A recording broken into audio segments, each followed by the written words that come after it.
And that now I gotta ask you about I believe this is your latest project, the Block Party. Block Party, yes, Yeah, let's talk yes, about it. yes. Block BET. Party, man. And what it was, because it wasn't a BET original. My agent called me about the project, and I had just finished another film that was just a nightmare, and they called me about it, and I said no, and then he said, no, Marvin, they really want you. I said, okay. It was shooting in Grand Rapids, Michigan, which is 3 hours from my house. So I go up to Grand Rapids, and I meet the producers, and they are just wonderful people. Not only are they wonderful people, but the core, which is three black women, they raised $7 million to make this film. They did what Wow. I can't do. They raised 7 Wow. million, and I was totally impressed with them.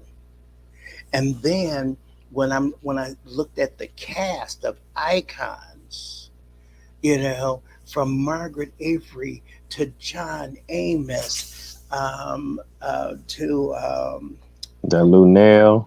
Lou Nell, and I'm telling you, I'm like, I've gotta do this picture. I've got to do this picture. And we had a blast doing it. We had a blast. And I got close with the producers to the point that we became very, very close friends. And I'm working on some projects with them now. Matter of fact, before the writer's strike, I was in Toronto because I'm directing a movie, and because of them, uh, they're just the film came out excellent. It really came out excellent. And when we wrapped the film, they asked me if I could stay on through pre-production. I mean, through post-production. I'm like, what? I said, no, no, we value your opinion, so we would like to stay with. We'd like you to stay and become part of our group. These black women, Branch Out Films. That's they're based out of Grand Rapids, but they all live in LA.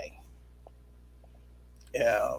And like I said, the working with those icons, and it's funny because I had something in common with pretty much all of them because Fred knew all of them. So Wow. it was all these conversations with them. Uh, the Hammer I just got off the phone with the Hammer. He said hello. And then them telling me stories about Fred. So it was great to be able to work with those icons, and younger actors too, because one of the young ladies is, oh God, stuff is starting to run into it. She's one of the stars of the TV series on Showtime, The Shy. Okay. Um, so and one of the young men, he was in um, the not it's not the Karate Kid. It was another one of those. But it's interesting. It's interesting to go from being the youngest person on a film to one of the oldest. Yeah. Yeah. To That's a I did the blessing. picture, and my daughter would know the guy's name with the series that uh, he played Ghost on. What was the name? Amari. Omari. Omari Yeah. Hardwick. I'm working with Omari, and Omari said, "Towns, man, you one of the OGs. You a legend." I'm like, Omari, shut up. Yeah, he's a phenomenal actor, man. That Thank you. power, that was raw, Yes, man. oh, Omari. Yeah, He so did that. I had a blast with him. I had a blast with him. And when you're just living your life, especially away from Hollywood, you don't know who knows you or who's paid attention or anything. I tell people I'm just as good as my last paycheck. So I could dig it, but you still doing some phenomenal work. Let me see. Now I wanted to ask you about this. You had kind of mentioned it earlier about like apprenticeships or internships. Do you have any of those available for people that want to kind yes, of try to, yes, you we do. know? Yes, we do through Branch Out Films. And as soon as this strike thing, because we used them on Block Party, and we were going to use them, the film that we have on hold right now, it's called Eminent Domain.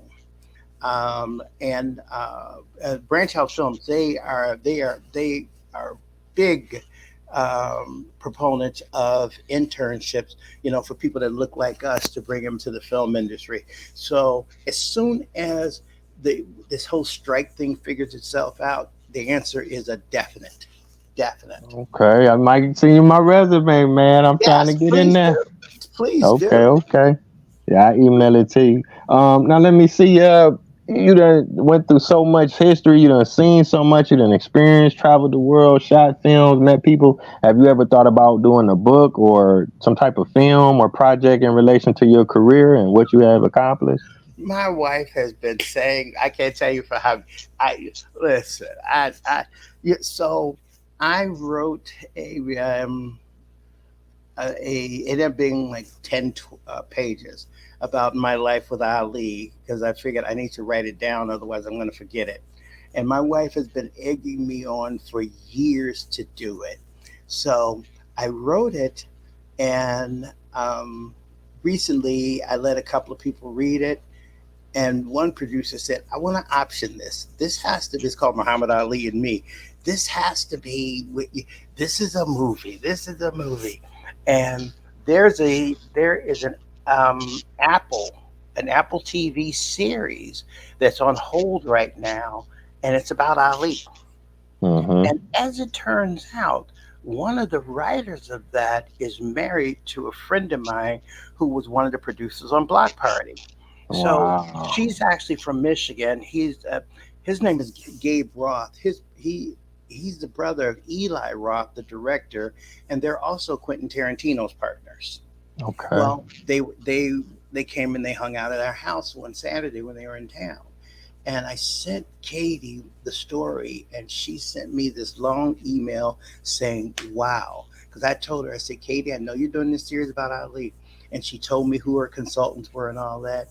And I told her, I says, "I knew there's a period of Ali's life that I knew everything happening in his life. I saw Wow. firsthand. And I can tell you who's good, who's bad, who's this, who's that." And I said, and so, and she read it. She says, "Marvin, this is a perspective that none of us that are working on this project have seen. That this is amazing. As soon as the strike is over, we need to talk to you more about that." So I tell my daughter if she's interested, if I don't. I'm a car fanatic. I care about playing with cars. Right, right. I can dig it. But I mean that's phenomenal because like I think it was a movie about Jim Brown, Muhammad Ali, and Malcolm X or something. They was only together for a weekend, so you That spent. was it was one I forget her name who directed that film. I sent her a letter through her agent because I knew Jim Brown, I knew Muhammad, Jim, Muhammad, and Malcolm X. I Oh didn't know wow, Malcolm, but I was around the Nation of Islam because of Muhammad Ali. So I knew the Nation of Islam very well, and the neighborhood I grew up with. I mean, I knew the Honorable Elijah Muhammad. I grew up with his grandsons. wow, So I knew a lot about that. So that movie, I told her in my note to her, was the best depiction of those three men who I knew. Two I knew well, and one I knew a lot about that I'd ever seen. One Night in Miami is the name of the movie. Yeah, yeah, yeah, that was great. So you got more than one night. You got a whole, you know what I'm Oh saying? yeah, I I had could just years. I got imagine. a decade Yeah. out of that. My relationship with him, yeah, a good decade out of it. And like I said, Wow. when Jim Brown just passed, maybe less than a Hmm. year ago, and I think I did three movies with Jim. And Oh man. Jim was nuts. Yeah, I met Jim Brown, man. I mean, even I met him maybe like 2019. You know, you see people on TV, but then when you meet him in person, he still had that presence, that strength that we always idolized and respected about him. You know, as a strong black man, an Yes, athlete. yes.